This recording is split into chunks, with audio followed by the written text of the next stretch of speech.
الحمد لله. الحمد لله الذي شرفنا على سائر الأمم برسالة من اختصه من بين الأنام بجوامع الكلم وجواهر الحكم. وصلى الله تعالى على خير خلقه وصحبه على خير خلقه وصحبه وبارك وسلم ما نطق اللسان بمدحه ونسخ القلم. أما بعد فأعوذ بالله من الشيطان الرجيم.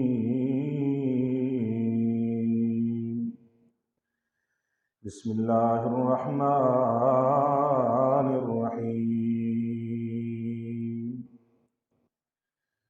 يا أيها الذين آمنوا لا يسخر قوم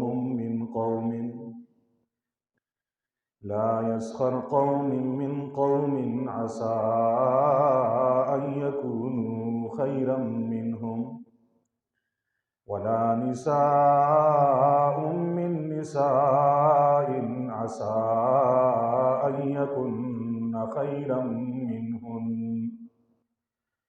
ولا تلمزوا أنفسكم ولا تنابزوا بالألقاب بئس الاسم الفسوق بعد الإيمان ومن لم يتب فأولئك هم الظالمون. يا أيها الذين آمنوا اجتنبوا كثيرا من الظن إن بعض الظن إثم ولا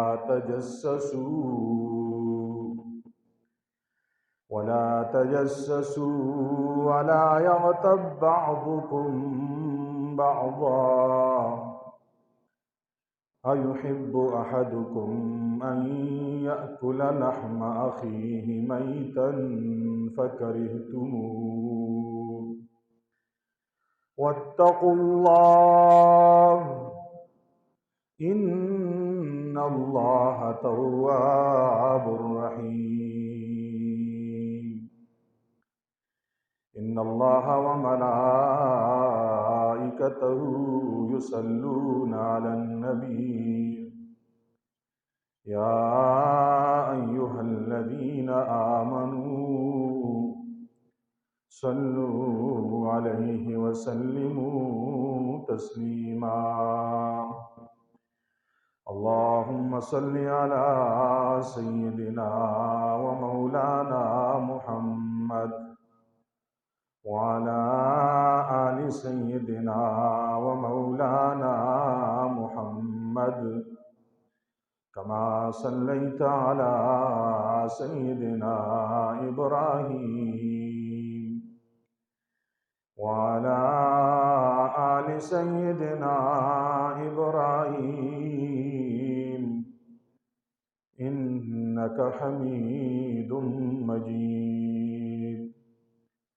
اللهم بارك على سيدنا ومولانا محمد وعلى آل سيدنا ومولانا محمد كما باركت على سيدنا إبراهيم وعلى آل سيدنا إبراهيم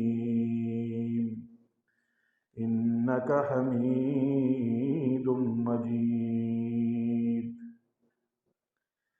رب اشرح لي صدري ويسر لي أمري واحلل عقدة من لساني سبحانك لا علم لنا إلا ما علمتنا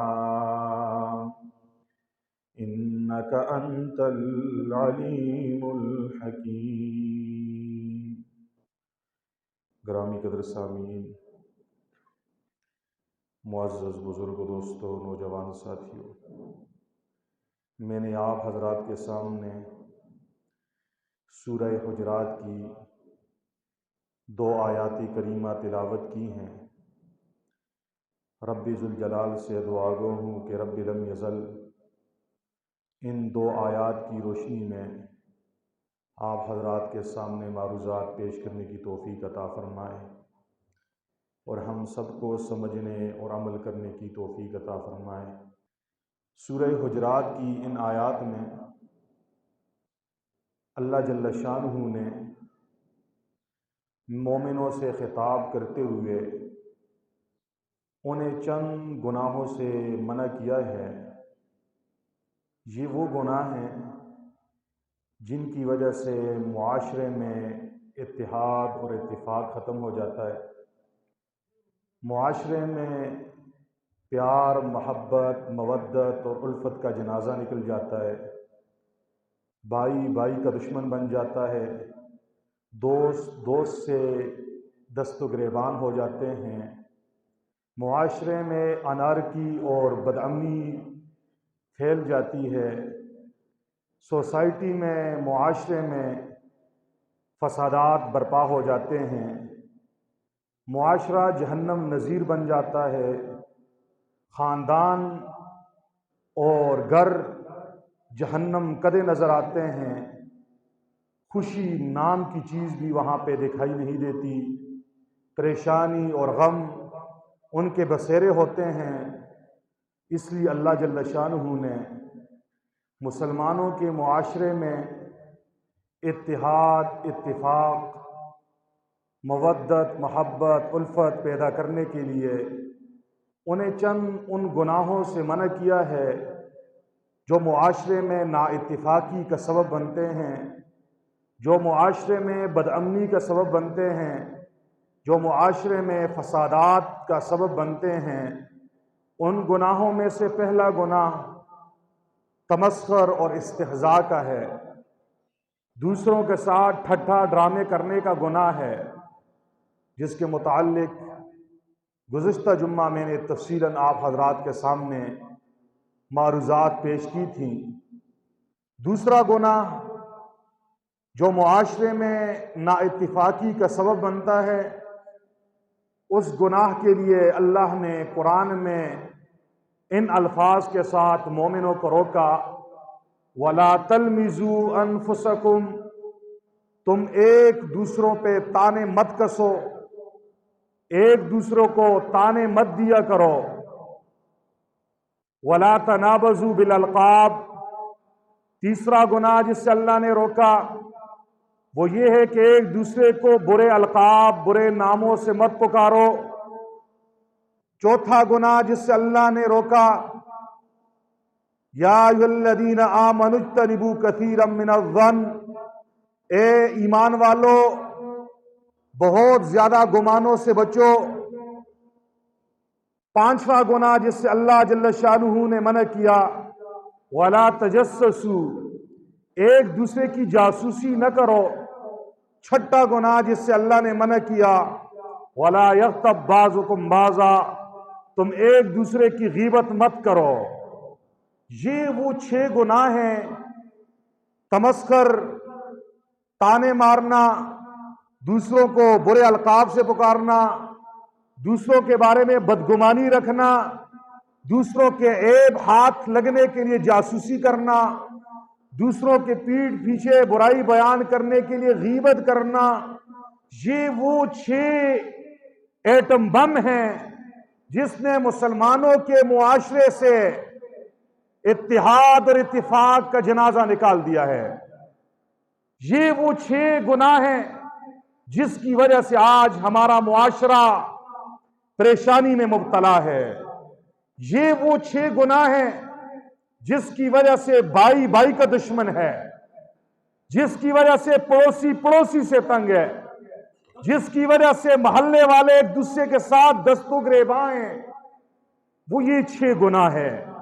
آج بھی اگر ان 6 گناہوں کو ہم چھوڑ دیں، دوبارہ وہی منظر اس دنیا پہ لوگ دیکھیں گے جیسے حضرات صحابہ کرام ایک دوسرے کے لیے رحماء بینہم تھے، ایک دوسرے کے ساتھ ہمدردی کے جذبے رکھنے والے تھے، ایثار رکھنے والے تھے، محبت کرنے والے تھے۔ اشداء علی الکفار، وہ کفار کے مقابلے میں سخت تھے، رحماء بینہم، آپس میں مہربان تھے۔ آج مسلمان اپنوں کے لیے تو سخت ہے، لیکن کافروں کے لیے بڑا مہربان اور دوست بنا ہوا ہے۔ وجہ یہ ہے کہ آج انفرادی اور اجتماعی طور پر یہ 6 گناہ ہمارے معاشرے میں بہت کثرت سے پائے جاتے ہیں۔ دوسرا گناہ جس سے اللہ نے روکا ہے وہ ہے وَلَا تَلْمِزُوا أَنفُسَكُمْ، اے ایمان والو ایک دوسروں کو تانے مت دیا کرو۔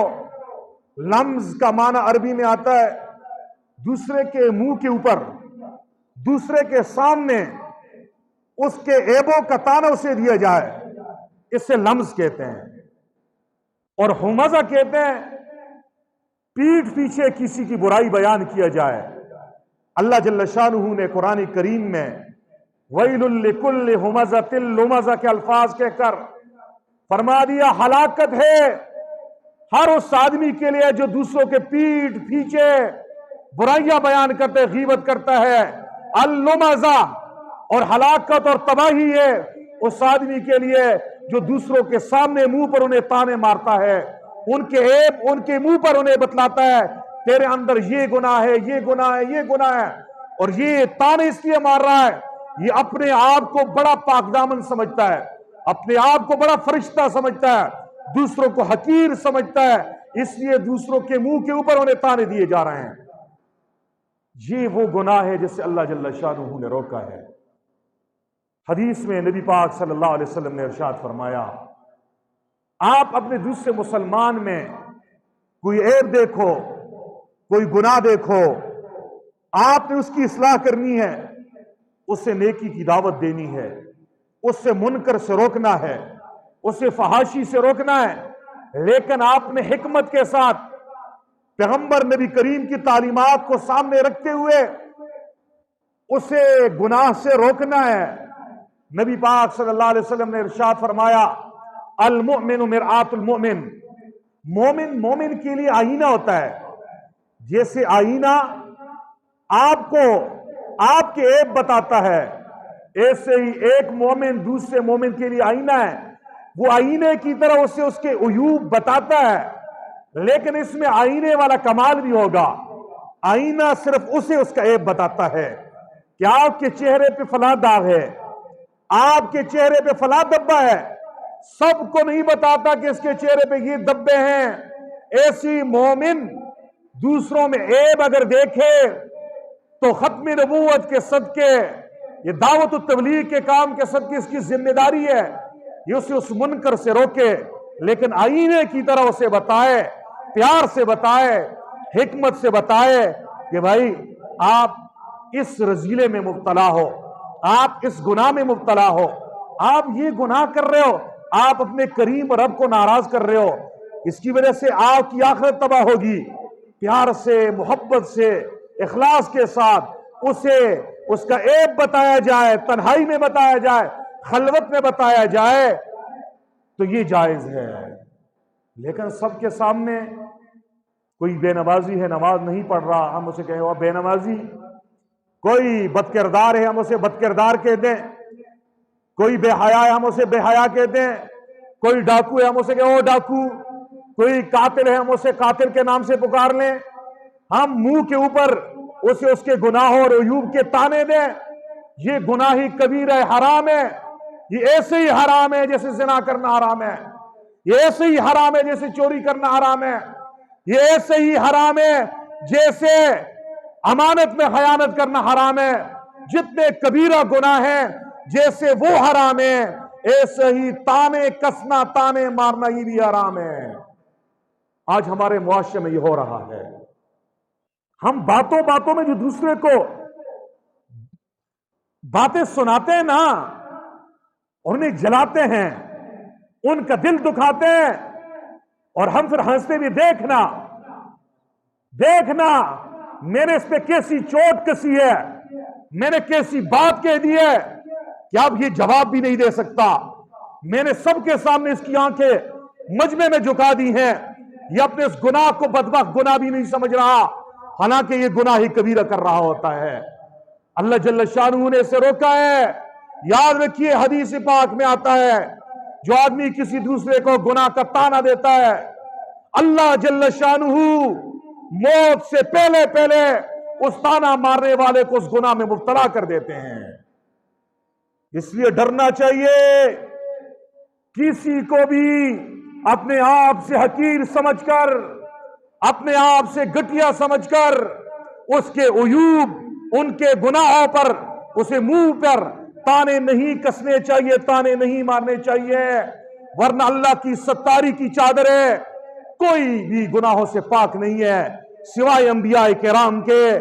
اگر اس میں عیب ہے تو آپ میں بھی عیب ہے، اگر اس میں عیب ہے آپ میں بھی عیب ہے، اور لوگوں کی آنکھیں ہیں، اگر آپ کی آنکھ میں اس کا ایک عیب نوٹ کیا ہے، وَفِيكَ عُيُوبٌ وَلِلنَّاسِ أَعْيُنٌ، آپ میں بھی عیوب ہے اور لوگوں کی آنکھیں ہیں، لوگ دیکھ رہے ہیں۔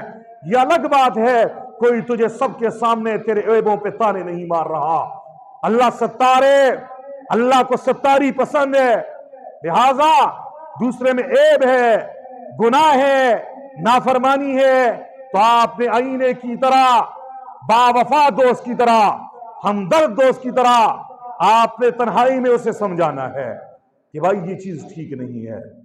وَلَا تَلْمِزُوا أَنفُسَكُمْ، ایک دوسرے کو تانے مت کسو۔ ہاں بعض صورتیں استثنائی ہوتی ہیں، جب برائی معاشرے میں کھلے عام ہو رہی ہو، سب کے سامنے ہو رہی ہو، اعلانیہ ہو رہی ہو، علل اعلان سب کے سامنے گناہ کیے جا رہے ہیں، تو پھر اعلانیہ گناہ کرنے والے کے اوپر جرا اور اسے گناہ سے روکا جائے گا، اعلانیہ روکا جائے گا۔ اعلانیہ کہا جائے گا، ممبر سے بھی کہا جائے گا، مجمع میں بھی کہا جائے گا کہ یہ وہ بدبخت ہیں جو کھلے عام گناہ کر رہے ہیں، نافرمانی کر رہے ہیں، لہذا انہیں بیدار کرنے کے لیے پھر شریعت کا ضابطہ یہ ہے، پھر اسے کھلے عام علل اعلان اس برائی سے روک دیا جائے۔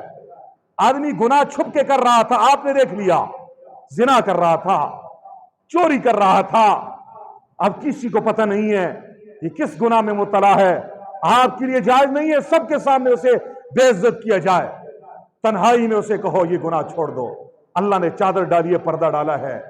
لیکن اگر کوئی سر عام سب کے سامنے زنا کر رہا ہے، سب کے سامنے بے حیائی کر رہا ہے، سب کے سامنے دو نمبری کر رہا ہے، سب کے سامنے شراب پی رہا ہے، سب کے سامنے رمضان کے روزے کھا رہا ہے، کھلے عام اللہ کا باغی بنا ہوا ہے، تو اللہ کے باغیوں کے خلاف پھر اعلانیہ جہاد بھی ہونا چاہیے، زبان سے کھلے عام پھر کہا جائے یہ لوگ اللہ کے باغی ہیں۔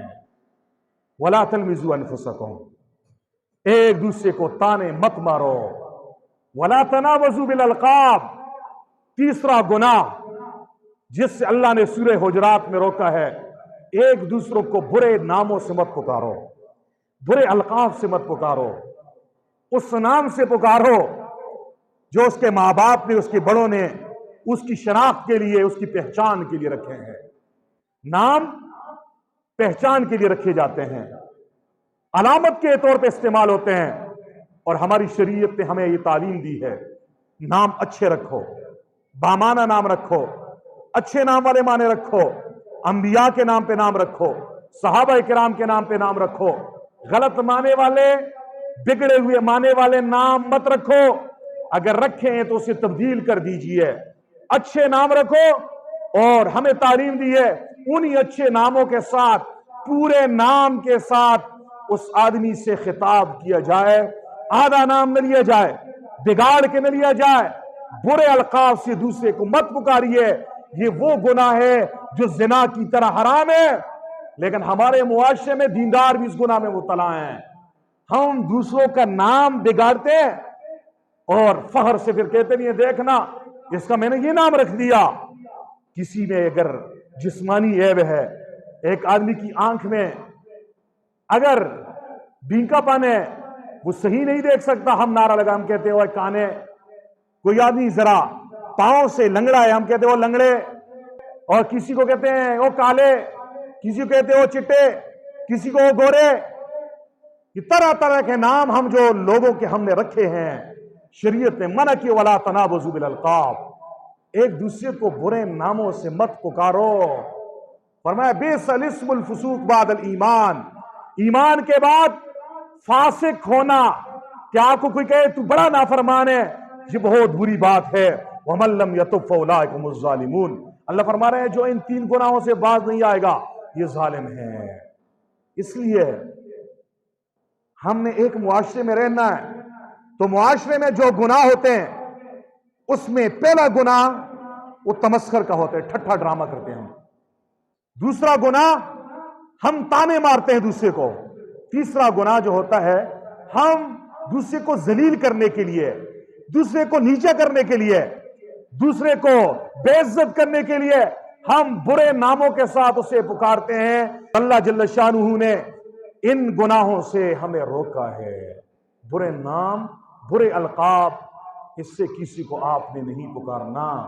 نہیں تو نمازیں جتنی پڑھو، جتنے روزے رکھو، جتنے دیندار رہو، ان گناہوں میں مبتلا ہو، یہ تمہاری خام خیالی ہے، تم نیک نہیں ہو، تم بے دین ہو، گناہگار ہو، لیکن آپ کو نیکی کا جو ہے نا دھوکہ لگا ہوا ہے، در حقیقت تم نیک نہیں ہو۔ اس لیے ان گناہوں سے بھی بچنا ہے۔ ہاں کچھ نام ایسے ہوتے ہیں نا، وہ معاشرے میں رائج ہو جاتے ہیں کسی کے، اس کا اصل نام ہی گم ہو جاتا ہے، اس کا وہ عرفی نام جو معاشرے نے عرف کے طور پر اسے دیا ہوتا ہے وہ عام ہو جاتا ہے، اور اصل نام سے کوئی اس آدمی کو پہچانتا بھی نہیں ہے۔ تو اب پہچان کے لیے اس کا وہ نام جو عرفی نام ہے، معاشرے میں رائج ہو گیا ہے، اگر کوئی آدمی اس نیت سے لیتا ہے، حقیر نہیں سمجھ رہا، پہچان کے لیے رہ رہا ہے، اسے اس آدمی سے کام ہے، اور اس کے اصل نام سے اسے کوئی نہیں پہچانتا، اور اس کے عرفی نام سے اگر وہ اس کا نام لیتا ہے، کسی سے پوچھتا ہے یا اسے آواز دیتا ہے عرفی نام سے، تو یہ پھر جائز ہے، لیکن شرط یہ ہے کہ اس کا ارادہ اس کی حقارت کا نہ ہو، اسے ذلیل کرنے کا نہ ہو، اور اسے گھٹیا سمجھنے کا نہ ہو، بلکہ صرف پہچان کے لیے اور ضرورت کے لیے اس نام کو لے رہا ہے، تو پھر یہ جائز ہے۔ یہ کیا ہے؟ جائز ہے۔ کسی کو لقب اگر آپ نے دینا ہے تو اچھا لقب دو، اچھا نام دو۔ اگر آپ نے کسی کو دوسرا نام بھی دینا ہے، القاب دینے ہیں تو اچھے دینے ہیں۔ حضور نے اپنے یاروں میں سے ابو بکر کو بھی ایک لقب دیا، کیا لقب دیا؟ صدیق۔ عمر کو کیا لقب دیا؟ فاروق۔ تو ایسے ہی اگر آپ کو ضرورت ہے کہ کسی کو کوئی لقب دینا ہے تو برے معنی والا لقب دوسرے کا مت دو۔ جیسے ہمارے ہاں گھر ہی سے بچے کا نام بگاڑ دیا جاتا ہے، نام کو تبدیل کر دیا جاتا ہے، اور ہم پیار میں اس نام کو بگاڑتے ہیں، یہاں تک کہ وہ نام پکا ہو جاتا ہے، پھر وہ آدمی بوڑھا ہو جاتا ہے تو اس وقت تک اس کا وہی نام چلتا رہتا ہے جو بچپن سے لیا جا رہا ہے۔ اس لیے احتیاط کی جائے۔ وَلَا تَنَابَزُوا بِالْأَلْقَابِ، ایک دوسروں کو برے القاب سے مت پکاریے۔ چوتھا گناہ جس سے اللہ جل شانہ نے سورہ حجرات میں روکا ہے وہ بدگمانی ہے۔ کیا ہے؟ بدگمانی، کسی کے بارے میں غلط گمان رکھنا، یہ گناہ کبیرہ ہے۔ آج ہمارے معاشرے میں یہ بدگمانی کی بیماری بہت زیادہ پائی جا رہی ہے۔ بڑے دیندار لوگوں کو میں دیکھتا ہوں، وہ بھی دوسروں کے بارے میں جو گمان رکھتے ہیں وہ مثبت نہیں رکھتے، نیگیٹو رکھتے ہیں۔ پازیٹو سوچ، مثبت سوچ نہیں رکھتے، منفی سوچ رکھتے ہیں۔ یہ اس بات کی عکاسی ہے اس کے اندر خود گند ہے۔ جو خود جیسا ہوتا ہے وہ باقیوں کے اوپر بھی غلط گمان رکھتا ہے۔ شریعت نے ہمیں منع کیا ہے، یا ایھا الذین آمنوا اجتنبوا کثیرا من الظن، اے ایمان والو بہت زیادہ گمانوں سے بچو، ان بعض الظن اسم، اس لیے کہ بعض گمان گناہ ہے، اور تم وہ گمان کر بیٹھتے ہو حالانکہ وہ آدمی اس طرح کا نہیں ہوتا، تم گناہ میں مبتلا ہوتے ہو اور ساتھ تسبیح بھی پھیرتے ہو، ساتھ سجدے بھی کرتے ہو، ساتھ صدقے خیرات بھی کرتے ہو اور نیک بننے کے دعوے دار بھی ہو، در حقیقت تمہارے اندر نیکی کا نام ہی نہیں ہے، تقوی کی بو بھی تمہیں نہیں لگی، یہ تمہارا دینداری کا دھوکہ ہے۔ تو بدگمانی سے بچیے۔ مردوں میں بھی یہ بیماری ہے، عورتوں میں بھی ہے، پڑھے لکھوں میں بھی ہے، ان پڑھوں میں بھی ہے۔ ہر آدمی کے بارے میں اچھا گمان رکھیے، برا گمان مت رکھیے جب تک دلیل نہ ہو۔ آپ نے اپنی آنکھوں سے کسی کو گناہ کرتے دیکھا نہیں ہے، دلیل نہیں ہے، آپ نے اپنی آنکھوں سے گناہ کرتے دیکھا نہیں ہے، آپ نے تحقیق نہیں کی، پروف نہیں ہے، اور آپ دوسرے کے بارے میں غلط بیانیہ دے رہے ہو، غلط سوچ رکھ رہے ہو، غلط گمان کر رہے ہو، یہ گناہی کبیرہ ہے، یہ دوسرے کی عزت کے اوپر ڈاکہ ڈالنا ہے۔ جیسے دوسرے کا مال لینا حرام ہے، دوسرے کی عزت اچھالنا بھی حرام ہے۔ ہماری شریعت نے منع کیا ہے، ہر انسان کی ایک عزت نفس ہے، اللہ نے اسے ایک مقام دیا ہے، بغیر دلیل کے، بغیر پروف کے آپ کسی کے بارے میں کیوں غلط بات کر رہے ہو؟ ہمارے ہاں تو یہ ہوتا ہے، ہم کسی کو راستے پہ جاتے ہوئے دیکھتے ہیں، کہتے ہیں چھوڑو یہ جا رہا ہے، تو نہیں پتہ یہ کون ہے، آپ کو نہیں پتہ یہ دل ابھی کیا ہے، آپ نے اس کا دل چیرا ہے، اس کے دل میں کیا ہے؟ بدبخت خود بڑے جو ہے نا پیغمبر بن رہا ہے، خدائی کا دعوے دار بن جاتا ہے، میں بہت بڑا پاک ہوں، اور تک نہیں پتا یہ دلوں کالے ہے، آپ نے اس کا دل دیکھا ہے کالا ہے سفید ہے، یہ دل سے منافق ہے، آپ نے دیکھا ہے اندر نفاق ہے، اخلاص ہے، کیوں بکواس کر رہے ہو؟ اس لیے ہر مسلمان کے بارے میں اچھا گمان رکھو، جب تک اپنی آنکھوں سے مت دیکھو۔ ایک آدمی کے بارے میں مشہور ہے یہ ڈاکو ہے، سب کہہ رہے ہیں یہ ڈاکو ہے، آپ نے نہیں کہنا جب تک آپ اپنی آنکھوں سے نہ دیکھو، یا شریعت میں گواہ عدالت میں جا کر گواہی نہ دیں، جرم ثابت نہ ہو جائے، جو بھی بغیر ثبوت کے کسی کو ڈاکو کہے گا، مجرم کہے گا، گناہگار کہے گا، کافر کہے گا، فاسق کہے گا، شریعت میں اس کی سزا ہے کہ اسے کٹہرے میں کھڑا کر کے درے لگائے جائیں گے۔ بدبخت آج کے بعد آپ نے سوچ کے بات کرنی ہے، یہ کوئی جنگل کا قانون نہیں ہے، اللہ کے قانون ہے، اس قانون میں ہر آدمی کے حقوق ہیں۔ تو کیا فرمایا؟ یا ایھا الذین آمنوا اجتنبوا کثیرا من الظن، اے ایمان والو بہت زیادہ گمانوں سے بچو، اس لیے کہ بعض گمان گناہ ہیں، بعض گمان کہہ کر بتا دیا، کچھ گمان جائز بھی ہے، وہ گمان آپ کر سکتے ہو، کچھ گمان حرام ہے، کچھ گمان واجب ہے، کچھ گمان مستحب ہے۔ حرام گمان کیا ہے؟ حرام گمان یہ ہے کوئی آدمی اللہ کے بارے میں یہ گمان رکھے کہ اللہ مجھے کبھی نہیں بخشے گا، اللہ کبھی مجھے جنت نہیں دے گا، یہ اللہ کے بارے میں بدگمان ہے، یہ بدگمانی حرام ہے، یہ وہ گمان ہے جو حرام ہے۔ اللہ کریم ہے، کیا آپ نے اللہ کو عاجز سمجھ لیا کہ آپ کے گناہ اتنے ہیں کہ اللہ معاف نہیں کر سکتا؟ نا امید ہو گئے کہ نا امیدی تو کفر ہے، ایسا گمان رکھنا یہ حرام ہے۔ ایسے ہی ایک آدمی بظاہر کلمہ پڑھ رہا ہے، مسلمان ہے، نماز میں بھی آ جاتا ہے بیچارہ، یہ الگ بات ہے، اس سے نمازیں قضا ہو جاتی ہیں، رمضان میں روزے بھی رکھ لیتا ہے، تراویح میں بھی آ جاتا ہے، کبھی رہ جاتی ہے، لیکن کلمہ پڑھتا ہے لا الہ الا اللہ محمد رسول اللہ کا، نماز مسلمانوں والا، مسلمانوں کے قبلے کی طرف رخ کر کے نماز پڑھ رہا ہے، اور اس سے کفر کا کوئی فعل صادر نہیں ہوا، اس نے کافروں کا کوئی کام نہیں کیا، ایسا کام نہیں کیا جس کی وجہ سے اس پہ کفر کا فتویٰ لگتا ہے، اور آپ گمانی کر رہے ہو، بس سیدھا سادہ مسلمان آدمی ہے، اس کے بارے میں آپ نے غلط سوچا ہے، آپ اس کو زانی سمجھ رہے ہو، آپ اس کو شرابی سمجھ رہے ہو، یہ گمان حرام ہے۔ یہ گمان کیا ہے؟ یہ حرام گمان ہے۔ ایک گمان جائز ہے، وہ گمان جائز کیا ہے؟ آپ ایسی جگہ پہ ہو، آپ کو قبلے کا پتہ نہیں ہے کہ قبلہ ادھر ہے، ادھر ہے، ادھر ہے، نماز کی نیت باندھنے سے پہلے آپ سوچتے ہو، ایک تخمینہ لگاتے ہو، گمان کرتے ہو، سوچتے ہو قبلہ ادھر ہوگا، ادھر ہوگا، ادھر ہوگا، آپ نے خوب سوچا، زن کا معنی گمان، پھر آپ کے ذہن میں آیا کہ قبلہ ادھر ہوگا، آپ ادھر کھڑے ہو گئے، تو جدھر آپ کا گمان گئے ادھر ہی نماز پڑھنا یہ جائز ہے، ادھر ہی رک کر کے پڑھو گے، یہ گمان جائز ہے، یہ گمان جائز ہے، یہ گمان کیا ہے؟ جائز ہے۔ ایک گمان حرام ہے جیسے میں نے بتایا، ایک گمان جائز ہے، یہ جائز گمان ہے۔ ہمارے معاشرے میں بدگمانی بہت زیادہ ہے، بہت زیادہ ہے۔ اللہ کی قسم اس چیز نے ہمیں ایک دوسرے کے ساتھ الجھا دیا ہے۔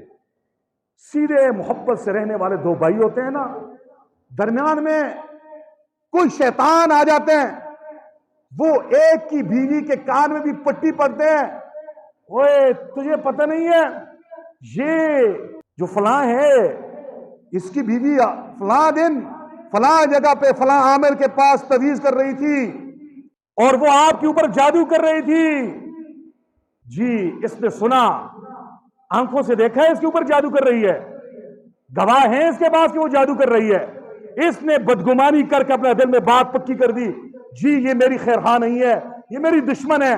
جب خاوند بیچارہ گھر میں آیا تو کہنے لگی یہ جو فلانی ہے، آپ کی جو بابی ہے، یہ ہماری خیر خواہ نہیں ہے، یہ جادو کرتی ہے، ٹونے کرتی ہے، یہ ہمارے نقصان کے در پہ۔ اب خاوند بھی لکیر کا فقیر ہے، وہ بھی شریعت سے نابلد ہے کہ بیوی جو کہہ رہی ہے سنوں، لیکن عقل اس کو مانتی ہے نہیں مانتی، بغیر ثبوت کے میں اسے یقین کر دیا۔ بھائی کو بٹھایا، جی آپ کی بیوی ایسی ہے، انہوں نے کہا میری بیوی ایسی نہیں ہے، دوسرے نے کہا نہیں آپ کی بیوی ایسی ہی ہے، باتوں باتوں میں ایک دوسرے کو گالیاں دینی شروع کر دی، اس سے ہاتھا پائی تک آ گئے، اس سے آگے معاملات یہاں سے تک بڑھ جاتے ہیں، ایک دوسرے کو مار بھی دیا اور ایک دوسرے پہ فوت اور خوشی غم بند کر دیا۔ یہ اس اسٹیج تک کس چیز نے پہنچایا؟ یہ بدگمانی نے پہنچایا۔ کس نے پہنچایا؟ بدگمانی۔ عورتوں میں بہت زیادہ ہے، ان مردوں میں بھی بہت زیادہ ہے جو عورتوں کے پاس زیادہ ٹھہرتے ہیں، جو عورتوں میں زیادہ بیٹھتے ہیں نا۔ ہم ایک ہی لوگ ہیں، یہ میں اپنے معاشرے کی برائیاں بیان کر رہا ہوں۔ رات کو جب تم لوگ گھروں میں جاتے ہو، ذرا اپنے گھر میں اپنے بچوں کا، بچیوں کا، گھر والی کا، اپنی والدہ کا، ان کا امتحان لو، یہ کون سی باتیں کرتی ہیں؟ ان باتوں میں آپ کو یہ بدگمانی کی بدبو نظر آئے گی۔ دوسروں کے بارے، خاندان کے رشتہ داروں کے بارے میں، فلاں ایسا ہے، وہ ایسا ہمارے بارے میں سوچ رہا ہے، فلاں ایسا سوچ رہا ہے، تو نے دل چی رہا ہے کہ تجھے پتا ہے کیوں بدگمانی کر رہے ہو؟ ہمارے نبی صلی اللہ علیہ وسلم نے فرمایا ظنوا بالمؤمنین خیرا، مومنوں کے بارے میں اچھا گمان رکھو۔ آنکھوں سے دیکھا نہیں ہے، بدگمانی نہ کیجیے، حرام ہے۔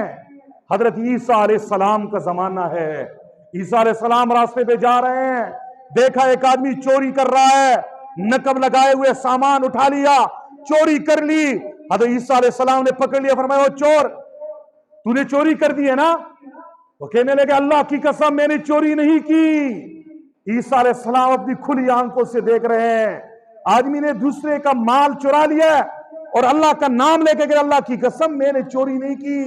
عیسیٰ علیہ السلام کہنے لگے جا تو آزاد ہے، میں اپنی آنکھوں کو جھٹلا رہا ہوں، میری آنکھوں نے غلط دیکھا ہے، میں نے غلط سمجھا ہے، تو نے چوری نہیں کی۔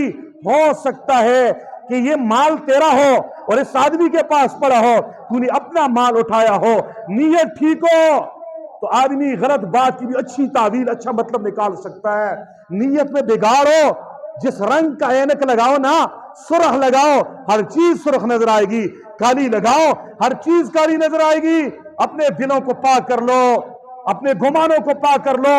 خدا کی قسم تمہیں یہ جانور، یہ کتے اور یہ خنزیر، یہ جو ہیں، آپ اپنے آپ کو ان سے بھی نیچے سمجھو گے، ان سے تو حساب نہیں ہے، مجھ سے حساب ہوگا۔ ذوالنون مصری رحمت اللہ علیہ ایک بزرگ گزرے ہیں، ایک مرتبہ راستے پہ جا رہے ہیں، ذوالنون مصری رحمہ اللہ والوں کے دشمن بھی ہوتے ہیں لیکن اللہ والوں کے دل بڑے ہوتے ہیں۔ اللہ والا وہی ہے جس کا دل بڑا ہو، اللہ کا ولی وہی ہے جس میں برداشت ہو، جس میں تحمل ہو، جس میں بردباری ہو۔ ذوالنون مصری سے ایک بدبخت کہنے لگے وہ ذوالنون مصری تو زیادہ بہتر ہے کہ یہ کتا جو بیٹھا ہوئے یہ بہتر ہے،